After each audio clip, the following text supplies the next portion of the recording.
Last night, your brain wrote, directed, and filmed a movie more insane than anything Hollywood's put out this year.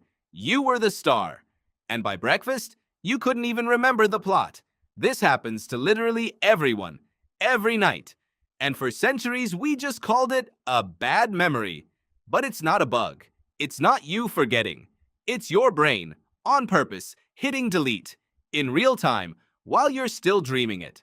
So today, why your brain builds these elaborate nightly worlds just to torch the evidence, and the one weird trick that can stop it mid-delete.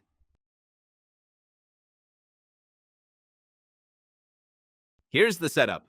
About 4 to 6 times a night, your brain drops into a stage called REM sleep, rapid eye movement. Your eyes are darting around under closed lids like you're watching a tennis match. And your brain during this stage is almost as electrically active as when you're wide awake. The emotional, image-making part of your brain, the story room, lights up like a Christmas tree. Meanwhile, the logic center, your prefrontal cortex, basically clocks out.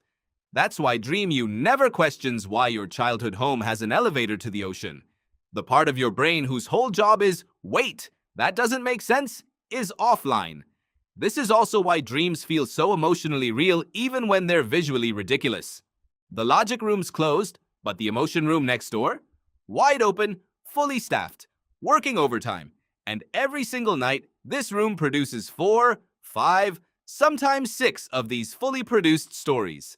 Each one gets filed the same way when it's made. Stamped, right at birth, delete after reading.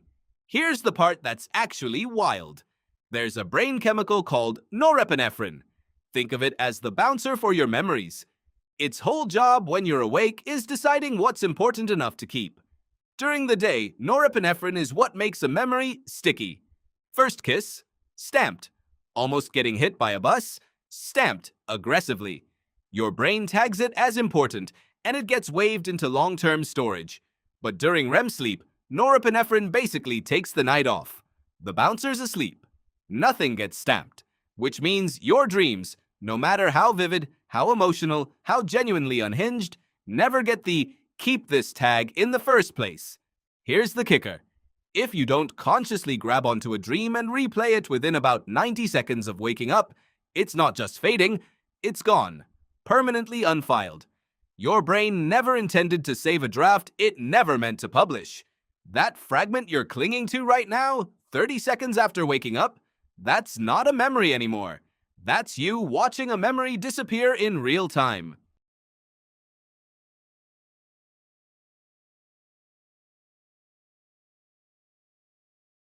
Okay, fair question. If it all gets deleted anyway, why bother building the movie at all? Turns out the building might be the entire point. The remembering was never required. One leading theory, called threat simulation theory, says dreaming is a rehearsal space. Your brain runs simulations of danger, conflict, awkward confrontations, so the emotional circuitry gets practice even if you never consciously recall the drill. Like a fire drill. You don't need to remember every single fire drill you ever did as a kid. You just need your body to already know what to do when the alarm goes off for real. Some researchers think this is also why anxious dreams often leave you feeling weirdly calmer the next day. You processed the emotion overnight, even though the storyline itself got shredded. The memory was disposable. The emotional workout wasn't.